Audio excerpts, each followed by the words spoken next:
step to your front door. What matters most, we bring you more. Stay with us, stay in the loop. Straight talk, clear view, one place for the story, one voice for the truth. Patriot Nation News, PNN, we bring it through. Patriot Nation News, what you need right now for you. Patriot Nation News, hear it loud, clean and true.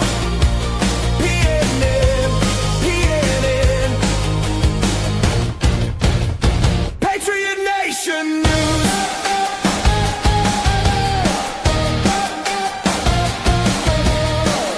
Voices rise, the facts roll in. Every angle, every win.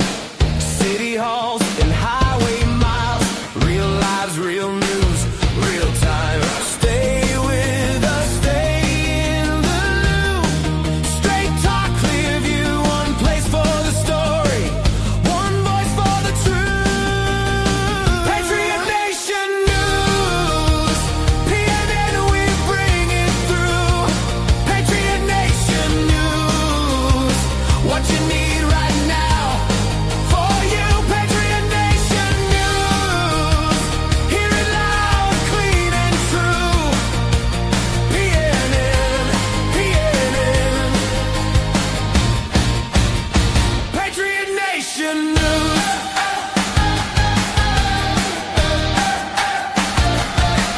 When the day gets loud, we cut through the crowd. When the feed runs wild, we keep it straight and style. Patriot Nation News, PNN, we bring it through. Patriot Nation News, what you need right now for you. Patriot Nation News, hear it loud, clean and true. PNN, PNN, Patriot Nation News. Good evening. This is your host standing by our nation's heart. We are launching Patriot Nation News, your trusted source for daily updates. Join us every weekday, 9 p.m. Eastern, only on PNN News. You're not going to want to miss what we're cooking up this month. Make sure you tune in every single Saturday morning, live right here from Wolf Nation Studio. Keep your eyes peeled for the Cornbread Man and Biscuit Boy. They're bringing the heat every week.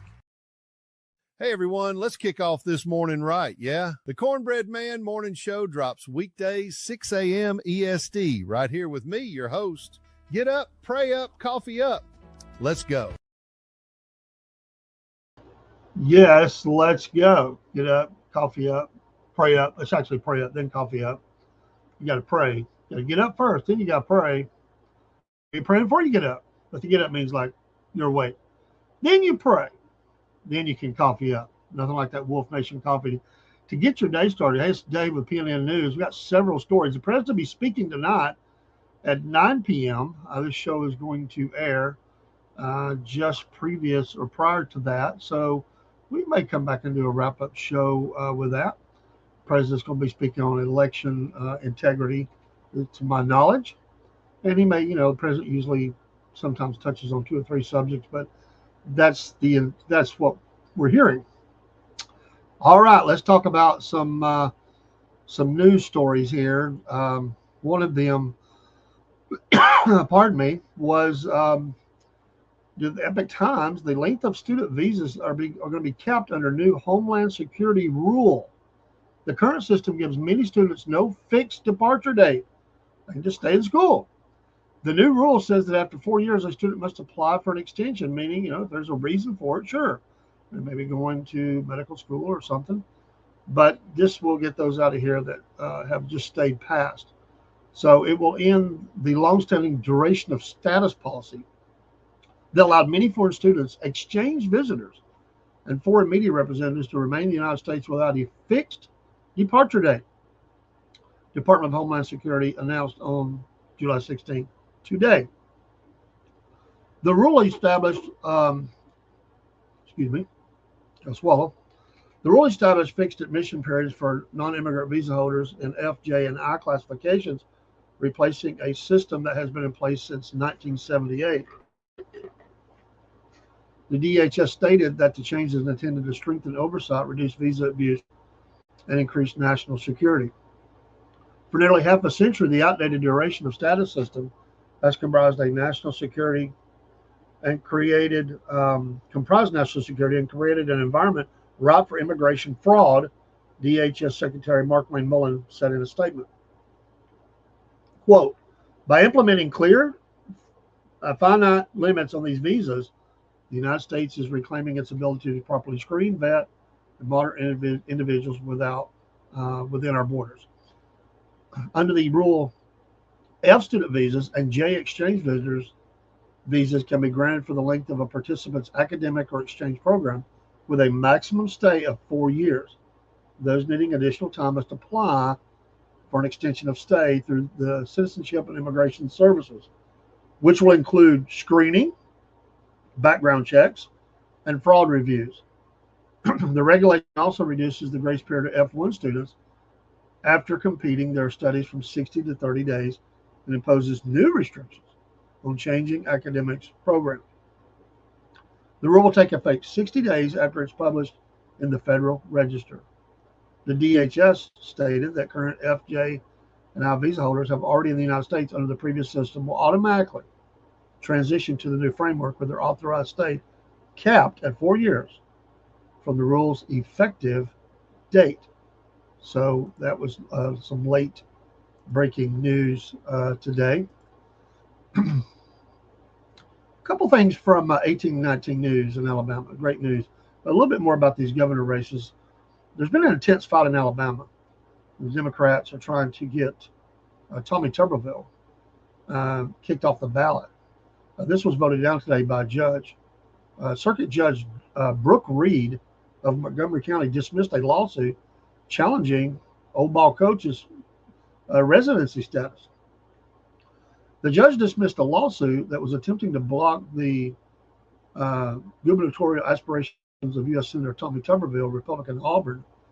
That lawsuit, filed by Barry Ragsdale, alleged that Tuberville is constitutionally prohibited from serving as governor, quote, because he fails to satisfy the 7-year durational residency requirement contained in the Alabama Constitution. However, Reed on Thursday said she did not have jurisdiction over the issue. Quote, while declaratory or other injunctive relief may be available to challenge a certified nominee's eligibility to hold office under the Alabama Constitution, for the aforementioned reasons, this court finds that it does not have the jurisdiction over the sole claim of quo warranto at this time. Accordingly, defendant's motion to dismiss is granted. This is a final order from which immediate appeal may be taken, Reed said in a filing on Thursday. And the ruling will likely be appealed to the Alabama Supreme Court. Tuberville is running against Doug Jones, a Democrat, in November to be Alabama's next governor. Governor Kay Ivey is term limited from seeking re-election. Joe Espy, an attorney representing Tuberville, said in a statement on Thursday, the court's decision today follows the Alabama Constitution and the law which has been in effect for generations and generations. Quote, hopefully the court's decision brings to an end all litigation. The decision on our next governor should not be up to any court, but rather the people of Alabama, FC said. Jordan DeFree, chairman of Tuberville's campaign, said Doug Jones' residency hoax just got sacked for a lost football terminology as a Democrat judge in Montgomery dismissed yet another desperate lawsuit from the D.C. Doug's Democrat proxies. Quote, for months, D.C. Doug and his allies pushed the absurd claim that Alabama's senior U.S. senator for the last 6 years somehow lacks Alabama residency credentials. They were so wrong on the law that they started attacking the Alabama Supreme Court in an effort to blame Republican judges before the local judge had even ruled. Well, that excuse just got blown up. Today's ruling didn't come from a Republican court protecting Coach Tuberville. It came from a Montgomery Democrat judge who followed the law and rejected a bogus lawsuit aimed at hijacking the election before Alabama voters could decide. DC Doug cannot run on open borders, men and women's sports, DEI, defunding the police, the socialist left, or the Biden-Jones record. So his buddies try to drag Coach through the mud instead. Well, today's ruling wiped that mud away. Coach is now 5-0 against these ridiculous challenges. We are confident he will win the championship with the people of Alabama in November. Interesting. Also in 1819 news, and also regarding the old ball coach, former senator, with Senator Steele, but will be next governor, I believe, of Alabama. Today, Tuberville doubles down on data centers, says opposition generated from Chinese propaganda. During a Thursday interview on Mobile Radio FM Talk 106.5, the Jeff Poor Show, U.S. Senator Tommy Tuberville, Republican Auburn, again emphasized the importance of data centers despite nationwide public pushback. Tuberville, who recently said as Alabama's next governor that data centers will be coming to the state, told host Jeff Poor that artificial intelligence, AI, was the future and suggested that anti-data center propaganda was coming from China. We've been working for data centers for about 2 years, Tuberville outlined. You know, there's 4,000 data centers already in the country. They've been for 20 to 25 years and growing. And AI is the future. And all data centers are about is storing information. And there's a lot of misconception about out there because growing AI is going to grow our education, going to give our kids a better opportunity, and it's also going to continue to lead China. Now, the propaganda coming out on social media is coming from China. Most of it, you know, just kind of the pushing the narrative that it's dangerous and we don't need to do it. Well, who benefits from that? The Chinese benefit from it, he said. Tuberville said he had visited data centers across the country and the water usage was a misnomer because the centers are able to reuse the water like a car wash. You have a lot of people talking about these things that they really know nothing about. The presumptive Alabama governor echoed President Donald Trump's belief that data center projects were one way to spur economic growth in the state. That is sure to cause a rankle among some conservatives. But every state is doing this, even though the people are complaining. It's happening in Georgia, it's happening in Tennessee, really all across the country. And everybody's vying to get 1 or 2 or 3 or whatever they can get in their area. Let me see here. Oh, there was one more. Another one I wanted to cover, also from today. On Tuesday, U.S. Senator Chuck Grassley, Republican Iowa, alleged that former Special Prosecutor Jack Smith illegally obtained text messages from 44 members of Congress in his pursuit of criminal charges against President Donald Trump. Alabama Attorney General Steve Marshall said Wednesday on Newsmax's Rob Schmidt Tonight that Grassley's revelations were another example of how Smith weaponized the Biden administration against his political enemies.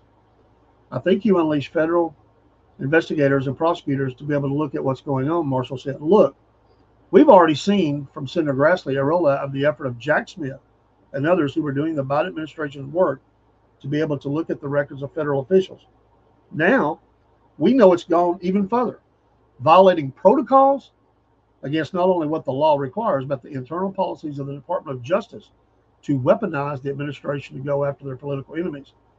Marshall added that acting United States Attorney General Todd Blanche, who appeared before the Senate on Wednesday for a confirmation hearing, had an, quote, obligation, end quote, to investigate these claims and hold these individuals accountable.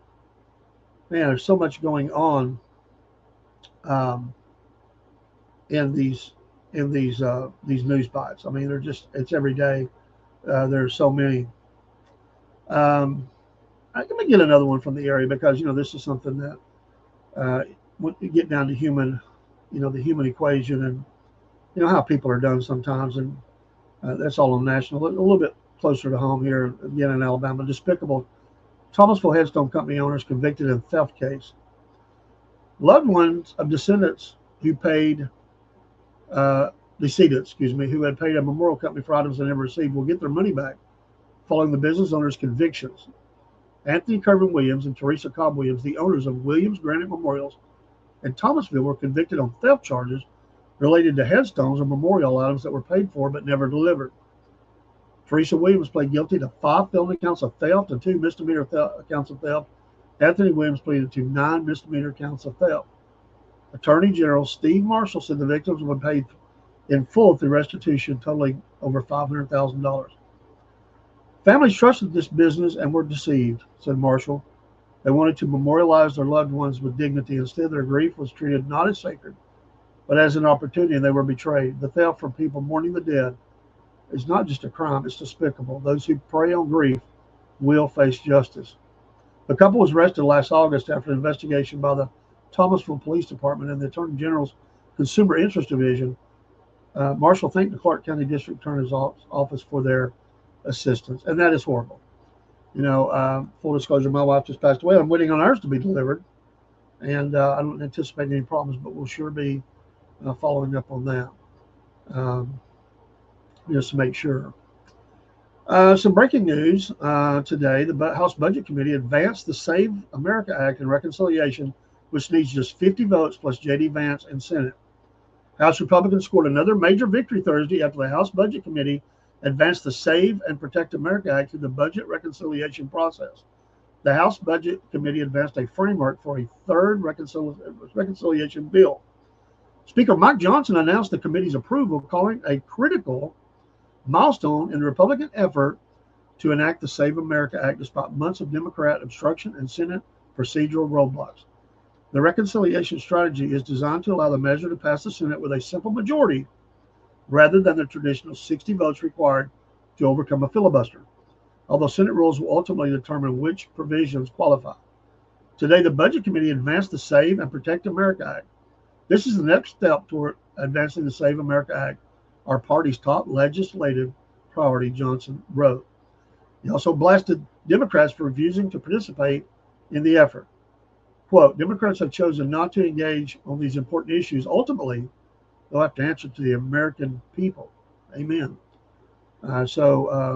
Big news there. And then the next step will be that the House Budget Committee advances a budget resolution containing reconciliation instructions is for the full House of Representatives to debate and vote on the resolution, which is expected to occur as early as the week of July 20th. The House has already passed versions of this bill multiple times. Each time, Senate Democrats and a handful of rhinos have blocked it, riding behind the filibuster while refusing to explain to voters why they oppose basic safeguards against non-citizen voting. It can be recalled that on Wednesday, the House Republicans delivered a major victory for election integrity after passing the National Defense Authorization Act with the Save America Act language included, sending the combined legislation to the Senate in a 217 to 209 vote. Now the path is clear because this is moving through reconciliation. It only needs a simple majority in the Senate, 50 votes plus Vice President J.D. Vance to break any ties. So that looks promising that that may happen. So this is big news, and I'm sure the president will be echoing that in the speech tonight, the address to the nation. I am not for sure. I've heard that the major networks are not going to carry this. I hope that's wrong. I think it's always wrong. The president should be carried. It may be bad information, but I have heard that. But through channels, if you know, then you know. If you don't, then you don't. But I think that there's always that possibility that they may not. I know there's been times they've done that before. So anyway, a little bit about the speech. They're going to say the president's going to say that we'll show elections need adjustments. White House Press Secretary Caroline Leavitt offered a preview of the president's planned primetime address, saying the president will argue that U.S. elections are not as secure as many Americans believe and that changes are needed. Leavitt, speaking to reporters in her first briefing after returning from maternity leave, said Trump will highlight election security concerns and call for passage of the Save America Act. That legislation would require states to verify citizenship before registering voters in federal elections. I think all Americans, Democrat, Republicans, should agree that we are the greatest country in the history of the world, Leavitt said. We should have the safest and most secure elections in the history of the world. And what the president will be speaking about tonight will show you, perhaps, that is not the case. We need to make some adjustments moving forward, including the Save America Act, she added. Leavitt pushed back when reporters questioned why Trump continues to focus on the 2020 election, whether he views election security is more important than other issues facing the country, including the economy and the conflict with Iran. Quote, you're jumping ahead to a conclusion in the speech before even hearing it yourself. I think that everyone should tune in tonight, including the people in this room, and you should report on the president's speech and the findings that he's going to reveal in the speech with a little bit of honesty and a little bit of integrity. She said Trump's remarks would be supported by evidence and accused some outlets of inaccurately describing what he plans to discuss. The Hill reported that Leavitt urged television networks to carry the address, saying Americans should be allowed to hear directly from the president and make their own judgments. I think the mainstream media should air the president's speech, allow the American people to draw their own opinions from it. The address comes as Trump and his allies continue to make election security a central issue heading into the 2026 midterm elections. So a big thing going on tonight, and she seemed to allude to the fact that maybe they were not going to carry the address. Let's hope that's not the case. I would love to see that be carried by the networks. Another big news article that is really dropping this earlier this afternoon. Arizona Democratic Senator Ruben Gallego, a potential 2028 presidential candidate, engaged in relations, we'll say, with at least 2 House staffers, and his very flirtatious habits with others may come back to haunt him, the Post has learned. The 46-year-old lawmaker admitted to 2 relationships, both with aides to Texas Democrats, to one source, while a second person said they had recently learned of the romantic entanglements. A third source confirmed one of those, both of which are said to have been consensual and occurred during his decade representing Phoenix in the House. The relationships are part of a broader pattern of mistakes and missteps and judgment calls, one source said, noting the unbalanced power dynamics of an elected official dating staffers. One of the women was in her 20s and much younger than Gallego at the time. What else could be out there, this person asked. Last month, the Senate Ethics Committee dismissed a complaint brought against Gallego by Representative Anna Paulina Luna, Republican Florida, that alleged campaign finance violations and inappropriate misconduct of a relational nature, we'll say, against the Democrat who was elected to the Senate in 2024. The panel, chaired by Senator James Langford, Republican, Oklahoma, didn't ask about Gallego's relationships with the staffers, likely because it was unaware, and instead focused squarely on what Luna presented to them, an insider said this week. Ethics looked in the wrong place, this person summed up the congressional probe. Gallego's office and the 2 House staffers did not respond to the Post's request for comment. Minutes after this article was published, by the way, it's on the New York Post, the senator gave a non-denial to the NBC News journalist on Capitol Hill, uttering, "I'm not going to engage in gossip." When asked if the Post reporting was accurate, Gallego again said, "I'm not going to engage in gossip." Sources said it is believed both relationships occurred while Gallego was unmarried. Rumors have swirled about Gallego's personal life following the April resignation of his best friend in Congress, Representative Eric Swalwell, Democrat, California, made claims by multiple women as Swalwell harassed them or assaulted them. Gallego has denied knowledge of Swalwell's alleged misconduct. Luna claimed in a CBS News interview April 16th that a woman was preparing to speak out about an incident involving Gallego and Swalwell at the same time the event was of that kind in nature, allegedly. On April 23rd, Luna claimed on social media that I have now heard of 4 women who have had multiple and uncomfortable, inappropriate advances, comments, touching, etc. from the senator. Gallego responded to the Ethics Committee dismissal of Luna's complaint by calling the allegations, quote, white ring conspiracies peddled by far-right activists like Anna Paulina Luna and the White House and their allies, and demanding an apology. The good news about D.C. is everyone talks, and eventually reporters come forward with your text. Luna responded in an X post. Do yourself a favor and keep raising your legal defense fund. Once a creep, always a creep, and you're going to need it. Relationships between lawmakers and staffers for their colleagues are generally permitted by congressional rules, barring additional allegations such as harassment, though there's a post-Swalwell push underway to ban them outright. But internal investigations can turn up additional damaging information. For example, the Post reported April 18th that Representative Jimmy Gomez, Democrat California, a close friend of Gallego and Swalwell, and the third member of the so-called Cool Kids clique, was spotted kissing a Swalwell aide at a D.C. house party in the summer of 2023.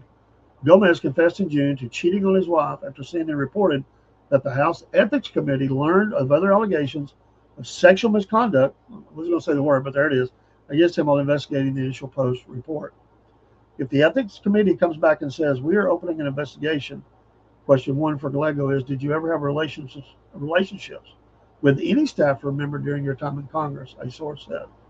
I wouldn't be surprised if there's more that he has to list. And he can't lie about that because, it's a sworn statement. A Democratic operative who has interacted with Gallego said she found the news of staffer relationships not surprising. I have witnessed firsthand his very flirtatious nature after a couple of drinks. She said maybe he thinks he's being charming. I don't know. Guy gives me the creeps. I've always steered clear. Gallego married his second wife, Sydney, in June of 21. He filed for divorce from his first wife, Kate, 10 days before Christmas in 2016 when she was 9 months pregnant. In addition to the senator's personal life, Gallego faces another headache in the form of a Justice Department investigation into his alleged misuse of campaign funds to attend the Super Bowl in 2023, as well as to take vacations to St. Bart's, Disney World, and Disneyland. Gallego said the Trump DOJ was targeting him for political reasons. And ending this, despite these controversies, another Democratic insider said they hope he will still occupy the Oval Office someday. He wants to, but it's getting harder. The source said if he changes his behavior and actually locks in, he could do it. It would be hard, but I don't see it right now. It's unfortunate. A party that continues to take their own legs out. I mean, it is truly amazing how much they continue to put forth. And as much as they want to complain about the Republicans and their behaviors and stories continue to come out.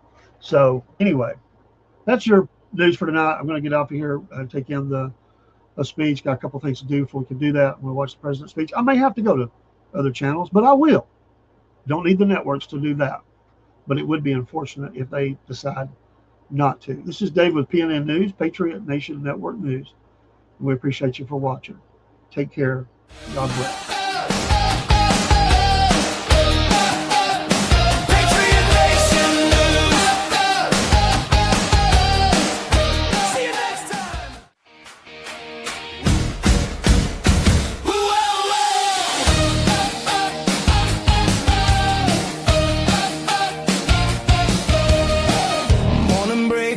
Turn it on.